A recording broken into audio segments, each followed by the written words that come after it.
최순실 파문으로 국정 공백이 길어지면서 정치권에서는 전국 수습을 위한 시나리오가 분출하고 있습니다. 여야 정파별로 시기와 방법 등에선 의견차가 있습니다. 아무래도 내일 열리는 영수회담이 변수가 될 전망입니다. 이 소식은 이경희 기자입니다.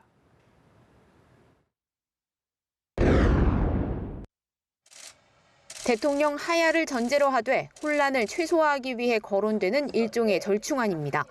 하야할 경우 2달 안에 대선을 치러야 하는 등 일정이 촉박한 만큼 박 대통령이 먼저 적당한 시점에 사임하겠다는 입장을 밝힌 뒤 국회에서 과도내각을 구성해 대선 관리 등을 주도하는 시나리오입니다. 조기 대선론과 맞물려 국민의당 안철수 전 대표와 민주당 박영선 의원 등이 비슷한 주장을 펴고 있습니다. 지난 주말 100만 촛불 집회 이후 야권에선 즉각 퇴진을 요구하는 목소리도 한층 커졌습니다. 대권 주자 가운데 박원순 서울시장과 이재명 성남시장이 강하게 압박하고 있습니다.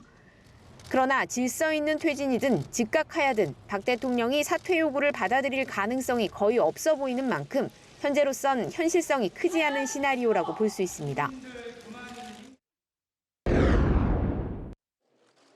촛불 집회 이후 비등하고 있는 시나리오는 탄핵입니다.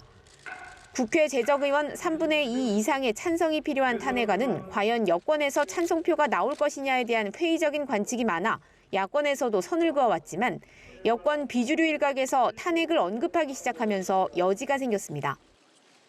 하야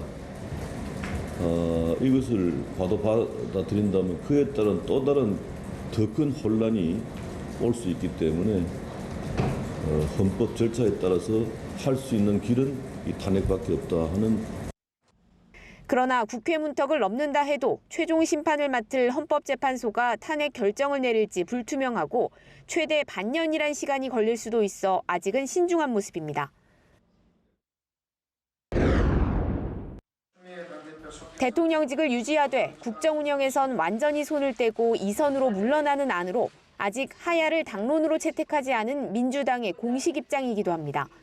대행할 총리의 권한과 역할을 놓고 여야 간 의견차가 커 해법이 되긴 어려울 것이란 전망이 많지만 박 대통령이 추미애 대표와의 영수회담에서 야당이 요구하는 수준의 이선 후퇴를 전격 수용한다면 얘기가 달라질 수도 있다는 관측이 나옵니다.